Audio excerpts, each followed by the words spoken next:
As-tu un jardin?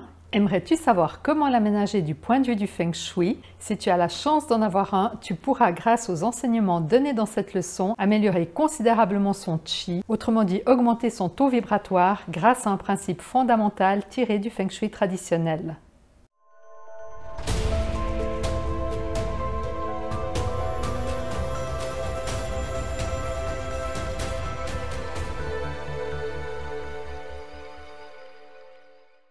Bienvenue à la chaîne YouTube Institut Suisse de Feng Shui, la référence francophone pour le Feng Shui traditionnel. Je suis Florence Jacquier, médecin et fondatrice de l'Institut Suisse de Feng Shui. Aujourd'hui, nous allons parler des jardins et comment les aménager de telle manière à ce qu'ils respectent les fondements mêmes du Feng Shui traditionnel. D'ailleurs, si tu aimerais que je crée une formation uniquement sur le Feng Shui des jardins, tu peux me laisser un petit commentaire sous cette vidéo. Alors aujourd'hui, nous allons voir comment appliquer l'un des fondements, l'un des piliers du Feng Shui traditionnel au jardin. Nous allons voir comment appliquer le principe fondamental du Yin et du Yang au Feng Shui des jardins. Nous verrons un autre fondement dimanche prochain. Comme tu le sais certainement, tout dans le cosmos a des caractéristiques Yin et Yang. Rien n'est complètement Yang et rien n'est complètement Yin. Parmi les nombreuses compétences qu'un consultant en Feng Shui doit avoir se trouve la connaissance du juste équilibre entre les éléments Yin et les éléments Yang. En effet, l'objectif n'est pas d'avoir un équilibre parfait entre le Yin et le Yang. Si tu as lu mon guide pratique Ma maison Feng Shui, tu as découvert que certaines pièces doivent avoir une prédominance de Yin ou de Yang et comment obtenir cette prédominance. Si tu n'as pas encore ce guide gratuit, tu peux mettre la vidéo sur pause et cliquer en haut à droite de cette vidéo pour l'obtenir instantanément. Alors, comment appliquer le principe du Yin et du Yang dans un jardin? Eh bien, pour qu'un jardin soit harmonieux et bien équilibré, il faut savoir que certains éléments vont apporter du Yang et d'autres éléments vont apporter du Yin et qu'il va falloir les équilibrer de manière juste pour obtenir un jardin accueillant dans lequel on se sente bien et qui reflète une belle harmonie. Voici tout d'abord quelques caractéristiques Yang puissantes de tout jardin. Le soleil qui baigne le jardin est probablement la caractéristique Yang la plus puissante. Ce qui rend le soleil si fortement Yang est sa chaleur extrême et sa lumière extrême.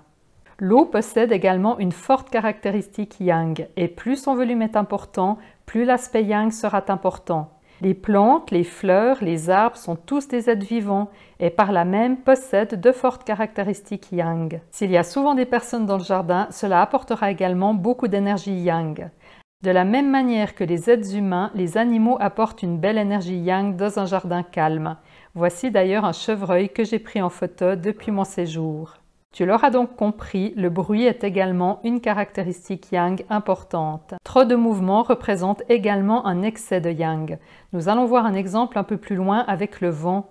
Maintenant que nous avons vu les principales caractéristiques Yang d'un jardin, passons aux caractéristiques Yin, autrement dit les éléments qui apportent du Yin dans un jardin.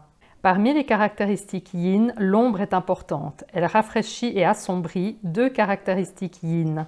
Les mois d'hiver seront bien plus yin en raison du froid et de la diminution du soleil et donc de la lumière. Habitant dans les montagnes en Suisse, mon jardin devient extrêmement yin durant les mois d'hiver. Les arbres ont perdu leurs feuilles, la neige recouvre tout, il y a une absence totale de bruit et une grande immobilité. La température pouvant facilement descendre à moins 20 degrés, tout ceci fait qu'il y a un réel excès de yin. L'immobilité fera aussi partie des caractéristiques Yin. Une des caractéristiques Yin qu'il est bon d'éviter est représentée par tout ce qui est mort. Si tu as des arbres, arbustes ou plantes mortes, il est préférable de les enlever. Ce qui est mort représente une caractéristique Yin qui a toute sa place dans un cimetière, mais ne devrait pas figurer dans un jardin privé. Il y a d'autres manières d'apporter de l'énergie Yin tout en gardant une fréquence vibratoire élevée.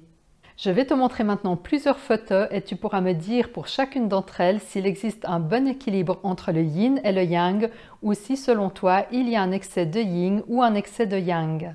Nous verrons dans ces deux derniers cas comment apporter de l'élément manquant. Tu vois ici une partie de mon jardin en hiver. Alors selon toi, y a-t-il une prédominance de Yang ou une prédominance de Yin ou un bon équilibre?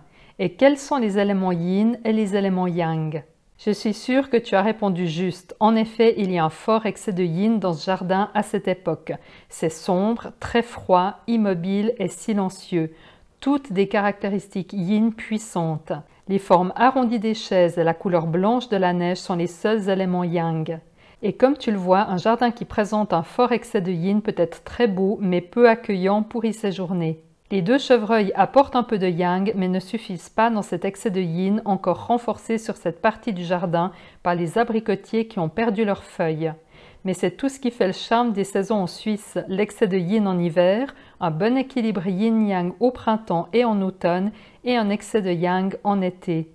Et sur cette photo, que ressens-tu? Un bon équilibre de yin et de yang, un excès de yin ou un excès de yang? Bravo si tu as répondu un excès de yang. Je n'aimerais d'ailleurs pas faire partie des convives de ce barbecue. La chaleur apportée par le barbecue et le soleil, le grand nombre de personnes et probablement le bruit fait que ça ne doit pas être un endroit dans lequel j'aimerais passer plusieurs heures. Une solution simple ici serait d'apporter de l'ombre et de la fraîcheur, 2 éléments yin puissants. Ici, l'ombre apportée par les arbres et quelques boissons fraîches vont considérablement équilibrer la situation. Il sera probablement bien plus agréable de participer à ce barbecue qu'à celui de la photo précédente. Tu vois ici un petit hôtel dans le sud de la France où j'aime aller me ressourcer. Le jardin présente des contrastes de lumière et de soleil et un équilibre harmonieux entre les 5 éléments. Dans certaines régions, le vent peut souffler de manière importante et presque constante.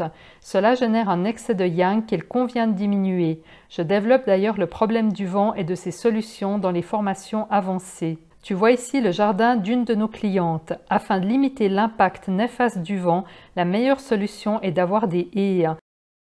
L'excès de soleil est un des facteurs sur lesquels on peut le plus agir.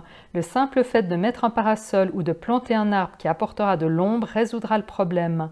Je pense que tu as compris le principe. Si maintenant tu as un jardin, je te propose d'y faire un petit tour et de déceler les éléments qui apportent une énergie yin et les éléments qui apportent une énergie yang. Si tu ne te sens pas ressourcé et étonnamment bien dans ton jardin, c'est qu'il y a probablement un excès de l'une ou l'autre de ces 2 caractéristiques. La plupart du temps, il s'agit d'un excès de yang. Voici un autre exemple de bon équilibre entre le yin et le yang.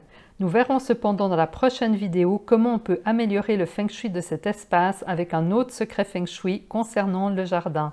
Voici arrivé à la fin de cette leçon. Je te souhaite une très belle semaine. Prends bien soin de toi et de ton jardin et n'oublie pas de t'abonner pour ne louper aucun épisode.